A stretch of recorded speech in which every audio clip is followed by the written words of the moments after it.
Particularly एक जो बकौदा में इनकाउंटर हुआ था 2019 में, उस दौरान ये लोग उस पूरे ग्रुप के साथ में थे जब वो इनकाउंटर हुआ था। उसके अलावा किसी बड़ी घटना में शामिल होना नहीं बता रहे हैं।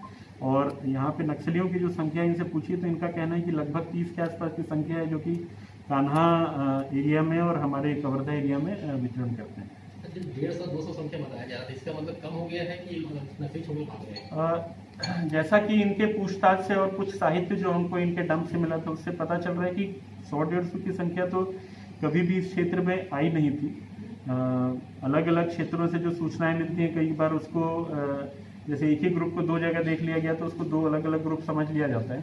तो इनकी जो सूचना है उसके हिसाब से जो मैक्सिमम इस एरिया में कभी स्ट्रेंथ रही होगी वो 50 से 60 की रही होगी। लेकिन इस बीच काफ़ी सारे मुठभेड़ हुए और काफ़ी सारे लोग पार्टी छोड़ करके चले गए हैं, जो कि यहाँ से वापस चले गए। तो इस कारण इनकी संख्या कम हो गई है और अभी जैसा बता रहे हैं 30 के आसपास की संख्या होगी। हालांकि हम लोग अभी भी सतर्कता बरत के यही मान के चलेंगे कि नक्सलियों की मौजूदगी ठीक ठाक संख्या में होगी, लेकिन इनका कहना है कि 30 से अधिक संख्या नहीं होगी। सर, इनकी गिरफ्तारी कितना आम है? क्योंकि पहले भी पहाड़ से गिरफ्तार हुआ, उस समय बड़ा दावा किया गया नक्सली खत्म हो जाएगा, लेकिन नई टीम समाप्त हुई। इनकी गिरफ्तारी से क्या लगता है? देखिए, हम लोग यही मैसेज देना चाहते हैं कि अगर मुख्य धारा में लौटने का प्रयास करें जो भटके हुए लोग हैं, जो कि नक्सल संगठन से जुड़ गए, तो हम हमेशा उनका स्वागत करेंगे। सरकार की भी यही मंशा है, इसलिए आत्मसमर्पण नीति भी उन्होंने बनाई है। तो हमारी मंशा तो यही है कि इनको देख करके बाकी लोग भी थोड़ा मोटिवेट हों और वापस आए। इसीलिए इनको मौका भी दिया गया है कि शायद इनके साथी देखें कि भाई इनको अच्छी तरीके से ट्रीट किया गया है, तो उनको भी ये मैसेज मिले कि अगर हम भी जाएंगे तो हमको भी अच्छी ट्रीटमेंट मिलेगी। तो हमारा प्रयास है कि ज़्यादा से ज़्यादा लोग आत्मसमर्पण कर लें। आत्मसमर्पण नहीं भी करते हैं तो भी हमारा जो अभियान है, नक्सल अभियान, वो तो चलता ही रहेगा। और उस दौरान कई बार मुठभेड़ की भी नौबत आ सकती है, तो उसमें नुकसान भी उनका होता है। तो इस वजह से मुझे लगता है कि इनको देख करके कुछ और लोग आएंगे, जैसा इनका भी कहना है। कई सारे इनके साथी जो कि बस मौका देख रहे हैं कि कब मौका मिले और वो संगठन छोड़ करके भागें। सर, कौन है ये नक्सली, कौन कौन से वारदात में शामिल थे? ये दोनों ठीक, ये दोनों जो पुरुष है, इसका नाम दिवाकर है, ये कोंडा गांव का रहने वाला है और जैसा मैंने बताया बकौदा वाले इनकाउंटर में ये उपस्थित था टीम के साथ में। उसके अलावा किसी बड़ी घटना में इसकी उपस्थिति इसने इनकार किया है। जो महिला है उसका नाम लक्ष्मी है, ये भी वही बकौदा वाले इनकाउंटर में थी। बाकी और किसी घटना में होना शामिल होना नहीं बताया। को हमने कान्हा और हमारे कवर्धा ज़िले के बॉर्डर क्षेत्र से पकड़ा था। इनकी सूचना मिली थी कि कुछ कार्य से उधर पे घूम रहे हैं और सूचना मिलते साथ हम लोगों ने इनको गिरफ्तार किया था, वहाँ से पकड़ा था। पकड़ के लाने के बाद जब इनको टेस्ट कराया गया, इनका मेडिकल टेस्ट, क्योंकि इनकी तबीयत थोड़ी ख़राब लग रही थी, तो कोविड पॉजिटिव आए थे। कोविड पॉजिटिव होने के बाद इनको कोरोना सेंटर में भर्ती कराया गया और जब ये ठीक होकर के आए, इन्होंने ये मंशा जाहिर की कि हमको आत्मसमर्पण करने का मौका दिया जाए, क्योंकि शासन की भी मंशा है कि जितने लोग मुख्य धारा से भटक कर चले गए हैं वो वापस मुख्य धारा में लौटे। तो हम लोगों ने इनको आत्मसमर्पण करने का एक मौका दिया है और इन लोगों ने काफ़ी सारे जो नक्सलियों से संबंधित गतिविधियों से संबंधित खुलासे हैं वो किए हैं हमारे सामने। इस इलाके में जो भी इनकी गतिविधि रही है उसके हिसाब से वो सारा कुछ इन्होंने बताया हमको। और काफ़ी सारा सामान भी, जैसा कि आप लोग देख रहे हैं यहाँ पे, इन लोगों ने बरामद कराया है। जो इनका डंप था पूरा भूरमदेव एरिया में, उसका पूरा सामान इन लोगों ने बरामद कराया है। तो आज इनको एक मौका देते हुए हम लोगों ने मुख्य धारा में लौटने का एक इनके लिए प्रयास कराया है। क्या क्या पकड़ा गया? जो मेन सामान उनको मिला है उसमें कारतूस हैं, SLR के कारतूस हैं, 12 बोर के कारतूस हैं, साथ में कुछ डेटोनेटर्स हैं, एक कुकर बम भी मिला है हमको। ये सारा कुछ जो सामान है ये कभी भविष्य में होने वाली किसी भी घटना या एम्बुश के लिए इन्होंने जमा करके रखा हुआ था। उसके अलावा जो दैनिक सामग्री की चीज़ें होती हैं, पिट्ठू बैग होता है, वर्दी होती है, वो सारा कुछ मिला है।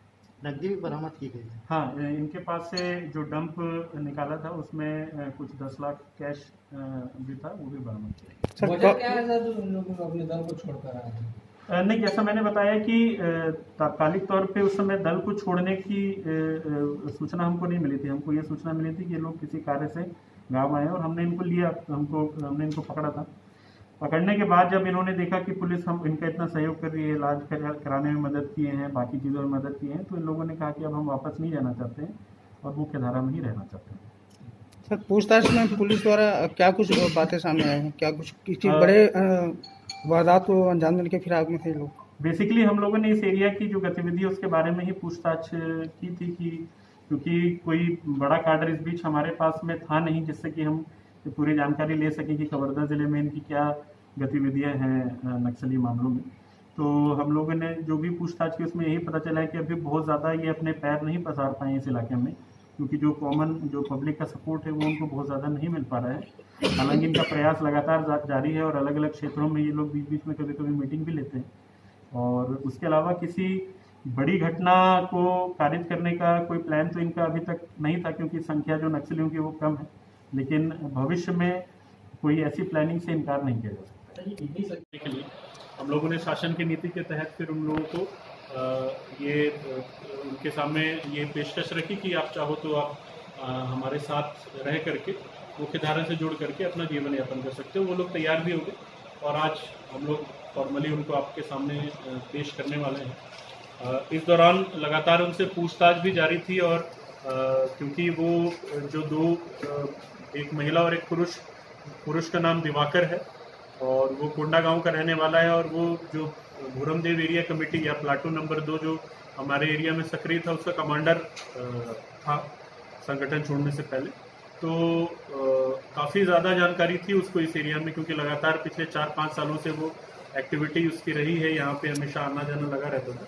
तो काफ़ी कुछ जानकारियाँ उसने दी और भूरमदेव एरिया के अंतर्गत जो इन लोगों ने अपने डंप वगैरह बना के रखे थे जहाँ पे अपने इस्तेमाल के सामान वगैरह रखते थे, उनको इन लोगों ने उनकी निशानदेही पे हमारी टीमों ने जा करके उनको रिकवर किया है और काफ़ी बड़ी मात्रा में हमको जो दैनिक उपयोग का सामान है उसके साथ साथ हमको कारतूस भी मिले हैं। लिस्ट आपके पास में है जिसमें SLR के कारतूस हैं, 12 बोर के कारतूस हैं, इसके अलावा कुछ वायर्स मिले हैं, एक कुकर ID मिला है जो अभी एक्टिवेट नहीं किया था इन लोगों ने, कुछ डेटोनेटर्स हैं। तो काफ़ी सारे सामान हैं, वर्दी के सामान है, पिट्ठू है और इन लोगों की निशानदेही पे जो अलग अलग इनका प्रभाव का क्षेत्र था वहाँ पे हम लोगों ने जो भी जानकारी इकट्ठा करनी थी हमको वो हमने इकट्ठा की और हमें विश्वास है कि आगे की जो नक्सल रणनीति हमारी है, एंटी नक्सल ऑपरेशंस की रणनीति, उसमें हमको